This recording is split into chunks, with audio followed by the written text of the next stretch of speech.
winemaker. We are no winemaker anymore. We are farmer, mother and father. Yeah, we are following, we are supervisor. We are taking care of our soil, our wines, animals, insects.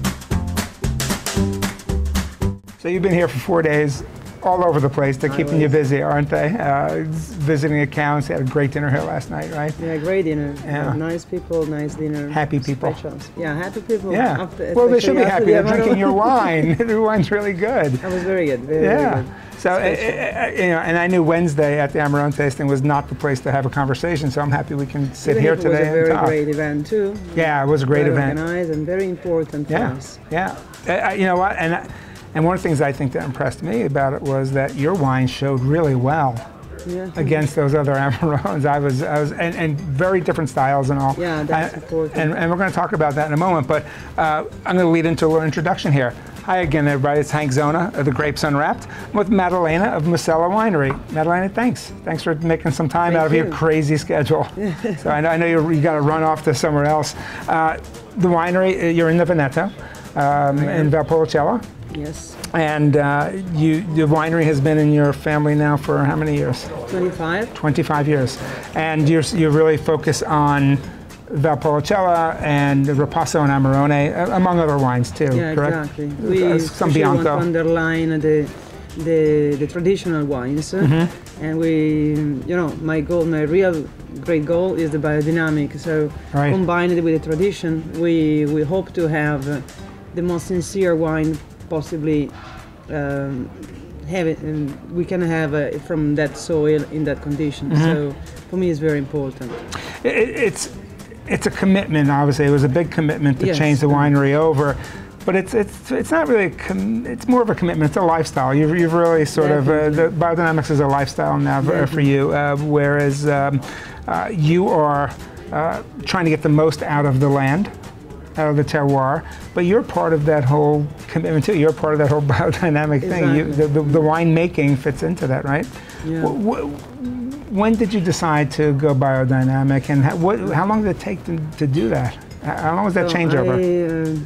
It's interesting because it wasn't exactly a decision. I was born like this. Okay. And so you felt, I need to do it. And I started to think about it in 1999. But I was pretty young. I didn't know anything about biodynamic, even no Steiner, nothing. Simply, I had this in my heart, and so I was pretty young, and I started to stress my father in this direction. And a lot of people is asking me every time, what is the most difficult things in biodynamic? And I always say, because it's true, to convince the people around you that we can do it, that it's easier than what they think, and absolutely the thing to do. Because the idea in the biodynamic is not to kill anything, it's to increase the life. And so we spray bacteria, we spray crystals also to increase the possibility of the sun rays to do the photosynthesis. And so we try to help, to encourage the normal natural process. Now a lot of people think that biodynamics is something new, but these are agricultural principles that are centuries old, correct? Yeah. Probably our grandpa did it without calling biodynamic. Right. When the people was... There's no certifications back then.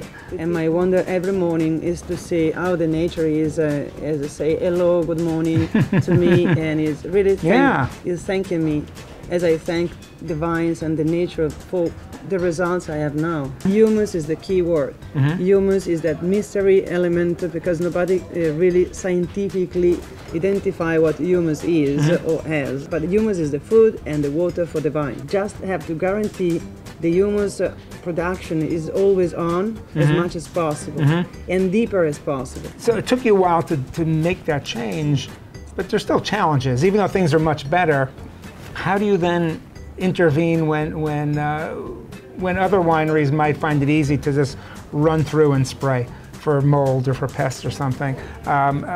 What are your challenges now to maintain the biodynamic The challenge is approach? that you can't live without now. You can't even imagine how the other people can do different things than this because it's so easy. We simply work on the soil a bit more. We make sure every kind of vineyard we have is in good condition. When we see some strange weed, is a sort of indication something is wrong. So we plant maybe legumes or wheat or flowers in order to compensate. But generally speaking, now we are waiting. The nature is coming and taking care by itself, because now it's 10 years of preparations also. Preparation is an indication of Rudolf Steiner. He had this intuition. They founded the anthroposophy. Anthroposophy is the base of this philosophy that is putting the human beings into the middle versus the cosmos, and it's very interesting. And then he developed the biodynamic because agriculture people from agriculture asked him some help, because he saw that they could produce bigger vegetables or fruit, but without any taste anymore. And so they didn't understand why.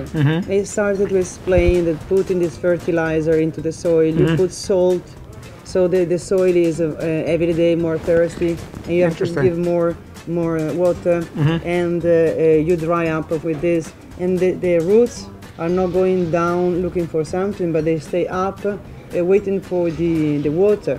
So for sure, the vines become more autoimmune, more resistant. So one of the things I noticed at tasting, after tasting your wine next to a dozen others, is that I got a real freshness, and I know that's stylistic, that's also winemaking style, but it's also probably the way your fruit is being produced now.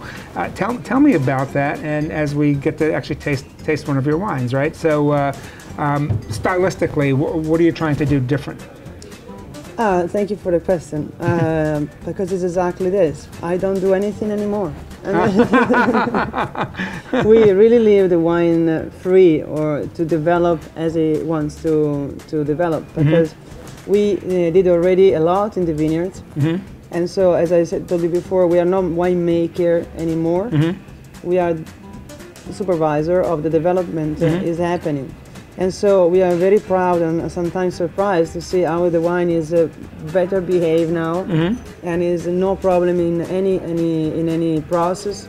Fermentation is going better than before. Aging is always less problematic. The wine is naturally very clean. My wine is really alive, and so especially in the last, of course, the last vintages apart, it was a very good vintage. But the wine is looking like it's jumping in the glass to get out. Well, it's a beautiful color. I mean, there's a brightness to it, and not just the color, but in the nose, and there's a brightness in the flavor too. So before I get to taste this, because I did not taste this the other day, what do we have here? This is your... This is the Ripasso. This is one of our... but we love every single wine, because for us it's like they are our kids. So, and this Ripasso has a particular characteristic to be a very gentle, very drinkable. We never want to overcharge the wine. As I told you, we try to do as less as possible. And so the wine is simply... Ripasso is a method, the name of a method. It's a Valpolicella in which we put, like an infusion, the Amarone skins for a while. It really is a beautiful color, and you can see through it, which is really nice. And it's the got idea, real you brilliance can finish to it. the bottle and open another one. So. That's a great idea. That's a great idea. Salud. Salud.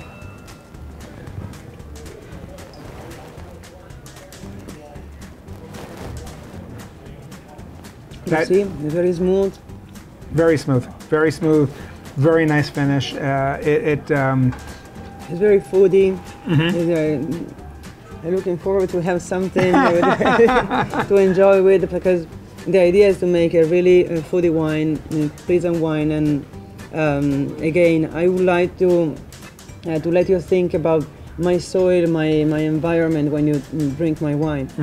You're not only striking a balance in your vineyard, but you're striking it in the glass too with the winemaking. It really comes through in the wine, and again, it's alive, it's bright, there's real freshness to it. I want to thank you for taking time out. I know you've got other stops to make here. I want to thank the folks here at Fiorino Restaurant in Summit who have been great hosts and allow us to kind of spend some time here and talk about what you're doing. Your wines are available now, not just here at this restaurant, obviously, Fiorino's in Summit, but at other restaurants and some retailers in the New York area now too. Best of luck on the rest of your tour here and your whirlwind tour of the New York metropolitan area. This is Hank Zona of the Grapes Unwrapped, thanking you again for tuning in. Catch us again next time when we meet more interesting people, talk about interesting things, give you exposure to stuff that's happening in the industry. Salud. Salud. Now it's time to eat.